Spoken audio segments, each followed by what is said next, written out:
O Irã continua em plena convulsão social. Hoje faz 40 dias da morte da Mahsa Amini e houve uma espécie de homenagem em torno do seu túmulo que causou uma série de protestos. Também em várias universidades a polícia reagiu como de costume no Irã, polícia da moral e dos bons costumes. E outros grupos armados também defendendo o regime iraniano, até com certa violência. Hoje, a Rússia realizou testes nucleares de ataque, na verdade de contra-ataque, a um possível ataque dos ucranianos. O que significa isso? E o Putin deixou bastante claro, hein? A Ucrânia está sendo utilizada, foi utilizada pelos países ocidentais como locais de armas biológicas e agora para testes nucleares. Claro, está se referindo sobre a bomba suja. O Biden respondeu que qualquer tipo de ataque por parte dos russos, os russos vão se arrepender demais. Hoje tivemos também uma importante reunião com Macron e o Olaf Scholz, França e Alemanha, que tiveram certas rusgas aí no passado recente, muito por conta da defesa da União Europeia, de questões relacionadas à energia. Só que esse momento, e até por isso dessa reunião, é um momento de união de uma Europa enfraquecida, com várias disputas políticas locais, para mostrar força frente ao Putin. Será que deu certo? Se vocês querem entender um pouco mais sobre esses assuntos, e muito mais também sobre geografia, geopolítica, atualidades, política, polêmicas, enfim. Tudo para você se manter sempre bem atualizado. Já se inscreve no canal, deixa seu like, compartilha esse vídeo, que eu, professor Ricardo, conto muito com a sua ajuda. Belezinha? Pessoal, para quem não me segue no Instagram, @prof_Ricardo Marcílio, estou sempre postando lá algumas coisinhas de atualidades, respondendo vocês e tal.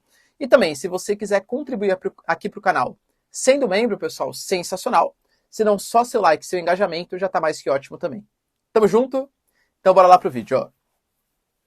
Bom, como eu disse para vocês, o Irã ele vem passando por uma série de convulsões sociais desde a morte da Mahsa Amini, uma garota que estava usando o véu islâmico, segundo a polícia da moral e dos bons costumes, de maneira errada, foi apreendida pela polícia.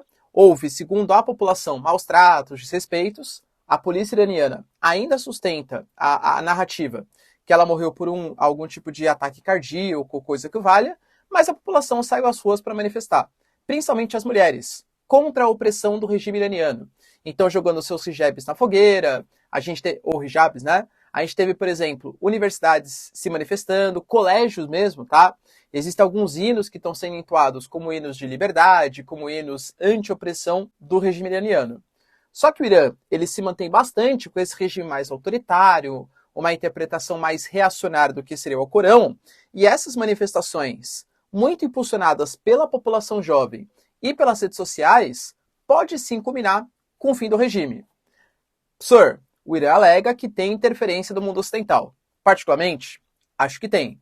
O que não quer dizer com propagandas, né, convencimento da população, porque o Irã é um país estratégico. Controla o Estreito de Hormuz, que é por onde passa 1/4 de todo o petróleo do mundo. É um país riquíssimo em gás natural. Em um momento que o mundo precisa de gás natural, e ter o Irã hoje como inimigo geopolítico do mundo ocidental não interessa. Um país mais fechado e tal. Então é óbvio que tem interferência do mundo ocidental nas manifestações. O que não quer dizer que o regime iraniano não esteja errado e não seja opressor. Hoje, em homenagem aos 40 dias da morte da Mahsa Amini, houve uma espécie de, como se fosse uma espécie de, não vou falar procissão, né, porque é mais religioso, mas uma homenagem em que várias pessoas, estimam-se aí 10 mil pessoas, foram em direção ao túmulo da Mahsa Amini, que fica, pessoal, na região mais próxima ali do Kurdistão, da parte curda, né, do território iraniano. A polícia, prevendo manifestações pelos 40 dias, foi para a região e quando aumentou o tom da manifestação, a polícia reagiu como de costume no Irã e atacou a população. A gente teve também hoje protestos em algumas universidades iranianas, que estão sendo ponto de voz de fim dessa opressão, direito das mulheres, né? Inclusive algumas relatando, eu sou vadia e você quer... Tem uma concepção de mais direito aí, né? Às mulheres. Será que isso pode culminar com o fim do regime iraniano? Cara, penso que é assim que começam grandes manifestações. Então, sim, há esperança de liberdade, pelo menos um pouco mais, né, para a população do Irã. Hoje também tivemos exercícios militares de ataque, na verdade, de contra-ataque dos russos. Exercícios nucleares. A gente teve deslocamento, por exemplo, de submarinos, bombardeiros, mísseis balísticos, mísseis sendo testados de capacidade nuclear. Professor, isso indica então que a Rússia está planejando fazer um ataque? Não posso afirmar nada para vocês. Porém, geralmente nessa época do ano, é comum os russos fazerem esse tipo de exercício. Lembrando também que para fazer exercício nuclear, existe um acordo firmado com a Rússia e Estados Unidos chamado de Acordo START. A Rússia ela precisa avisar os Estados Unidos com antecedência para não pegar os Estados Unidos de surpresa, e caso os americanos também façam algum tipo de teste, tem que avisar os russos com antecedência para não pegar os russos de surpresa. O Pentágono garante que eles foram avisados sim com um dia de antecedência, tá? E geralmente é feito nessa época do ano, tá bom? Só que aparentemente esse ataque ele foi feito com mais força do que realmente é o comum de fazer. Por quê, professor? Porque a gente está no mundo tenso. E o mundo da geopolítica é o mundo das aparências, é o mundo de mostrar que eu sou mais poderoso, tá? Dentro dessa premissa, o Putin, ele acompanhou todos os exercícios, tudo o que aconteceu, tal, bonitinho. E falou também, deu um pronunciamento, alguns pronunciamentos, algumas falas bastante fortes a respeito da questão ucraniana. Deixando bem claro que a Ucrânia ela está servindo como uma espécie de fantoche do mundo ocidental. Novamente reforçou uma coisa que até agora não foi provada pelos russos, tá? Mas as denúncias continuam. Que a Ucrânia tem laboratórios de desenvolvimento de armas biológicas e químicas, que são lideradas pelos Estados Unidos.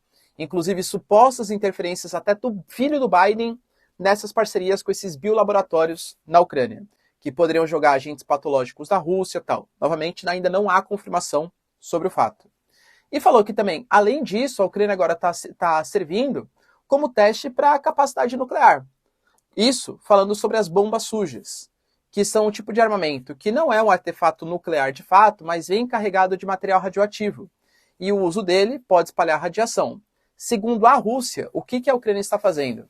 Ela está utilizando desse tipo de armamento para ser um ataque de bandeira falsa. Então eles vão se atacar, e aí quando eles se atacarem, eles vão ocupar os russos, e isso mobilizaria uma força internacional para fazer alguma coisa contra a Rússia, visto que é proibido, né, usar armas nucleares, principalmente para ataque. Só que segundo o mundo ocidental, na verdade não é isso. A Ucrânia nem tem capacidade, a Ucrânia respeita o TNP, que é o Tratado de Não Proliferação, e a Rússia alega que a Ucrânia pode fazer uso desse tipo de armas só para fazer um ataque com armas nucleares táticas, e isso vem comprovado exatamente pelo momento em que os testes são feitos. É a narrativa ocidental. A Rússia fala que nem podia deixar de fazer o teste, porque fazer o teste no período de normalidade mostra que está tudo normal para a Rússia. O que seria estranho seria a Rússia não fazer o teste nesse momento. Por quê? Está com medinho? Está com medo do mundo ocidental? Está com medo da OTAN? A OTAN também acabou de realizar testes ali, utilizando a Bélgica como base, mandando também algum tipo de equipamento para a Polônia, porque descumprir o protocolo nesse momento demonstra um certo sinal de fraqueza, que com certeza não é o que o Putin, e muito menos o Zelensky, né, e o mundo ocidental, eles querem mostrar. Ou seja, pode haver algum tipo de... E já falei, a minha aposta está em Kherson. O rio de Dnipro, ele marca exatamente a parte ocupada pelos russos e ocupada pelos ucranianos. É um ponto de tensão que pode ter uso de algum tipo de arma nuclear tática. O Biden se pronunciou hoje sobre isso. Falou que a Rússia ela vai se arrepender plenamente do uso de qualquer tipo de artefato nuclear, mesmo uma arma nuclear tática, que tem um campo de alcance muito menor do que uma arma convencional. Ou seja, o Biden aparentemente vai comprar briga com Putin do uso de armas nucleares na Ucrânia. Lembrando que a Ucrânia não tem, a OTAN não faz parte, né? A Ucrânia não faz parte da OTAN. Então, teoricamente, os Estados Unidos não teria a obrigatoriedade de fazer algum tipo de defesa. Mas, segundo a Rússia, com essas evoluções coloridas, com a instalação de governos pró-OTAN, como é o Zelensky, pela narrativa russa, é óbvio que os Estados Unidos vai usar isso como pretexto para tentar derrubar a Rússia, como segundo Putin vem tentando fazer desde a época da União Soviética. E para finalizar aqui o nosso vídeo, os europeus eles estão no período de maior animosidade. A Giorgia Meloni, que aliás atacou novamente o Putin, tá? Tem rusgas com o Silvio Berlusconi, que é amigo do Putin. Então isso pode estar ajudando um pouco mais a Itália, nesse momento, a se pronunciar pró-OTAN, pró-mundo ocidental. Mas tem questões sérias relacionadas principalmente a como vai solucionar esse momento pós-pandemia e pós-guerra, pós não, né, porque ainda está rolando, guerra da Rússia, guerra da Ucrânia, e isso vem gerando algum tipo de animosidade entre Alemanha e França, que são duas principais lideranças. A Angela Merkel, na Alemanha, sempre foi a principal liderança. Quando ela saiu e entrou Olaf Scholz, um primeiro-ministro, né, mais novo, o Macron ele tenta roubar, entre aspas, esse lugar de liderança da União Europeia. Então hoje há uma certa divisão de França e Alemanha como os polos de comunicação e eles não estão se entendendo muito bem. Principalmente em relação à defesa da Europa, a gastos militares, quanto que a gente vai gastar do PIB e tal. A Alemanha quer voltar a gastar bastante com uma defesa. Até porque, convenhamos, né? Rússia, Ucrânia, Polônia, Alemanha. A Alemanha é o primeiro país da Europa Ocidental a sofrer pelas consequências de um possível ataque ali da Rússia frente à Ucrânia, né? E principalmente em relação também a gastos pós-pandemia. Por exemplo, a Alemanha diz que ela vai montar um plano econômico de gasto de 200 bilhões de euros para pequenas empresas, para incentivar o consumo e tal. Fazer isso quer dizer expandir base monetária, quer dizer gerar inflação, que prejudica não só a Alemanha, mas todo o bloco europeu. Por mais que a Alemanha seja a grande liderança do Banco Central Europeu, que é quem determina essas questões, não pedir autorização para países importantes, como por exemplo França, Itália e tal, sendo que vai impactar na economia desses países, gerou certas rusgas entre os países. Porém, agora não é o momento de desarmonia. É o momento de mostrar que a Europa está unida para resistir ao imperialismo russo. Essa foi a leitura. Tanto que a reunião entre o Scholz e o Macron tinha sido marcada uma série de vezes e sempre era desmarcada. Aconteceu uma coisa meio às pressas ali. Quais foram os principais temas a serem tratados? Primeiro, a gente tem que expandir a União Europeia. A Bósnia já foi convidada, a Sérvia tem dificuldades porque apoia o Putin. Mas, cara, se solucionar algumas coisas de direitos humanos, tal, pode também ingressar. Então, a União Europeia, ela está partindo para um novo momento, como não acontecia desde os anos 2000, de expansão para leste. Isso foi um tema de discussão. Outra questão, vamos colocar ou não um teto aos combustíveis fósseis que vêm da Rússia? Existem países da União Europeia que não aceitam isso. A Hungria, por exemplo. A Hungria do Viktor Orbán falou que não aceita colocar um teto. E óbvio que existem países que podem desrespeitar o teto, porque está precisando de energia, tá? Outros temas como, por exemplo, a questão de gás natural, a questão de armamento, todos foram discutidos nesse papo entre Macron e Olaf Scholz. Será que deu para aparar algumas arestas? Novamente eu falo para vocês, é um momento de união que a Europa precisa frente ao crescimento da Rússia. O inverno está chegando, a demanda por energia está aumentando e os custos com a energia também vão acabar aumentando. Isso pode representar uma crise do bloco europeu. Beleza, pessoal? Deu para entender os principais acontecimentos do dia? Se vocês curtirem, então, já deixa seu like, se inscreve no canal. Tamo junto, beijos, abraços e tchau, tchau.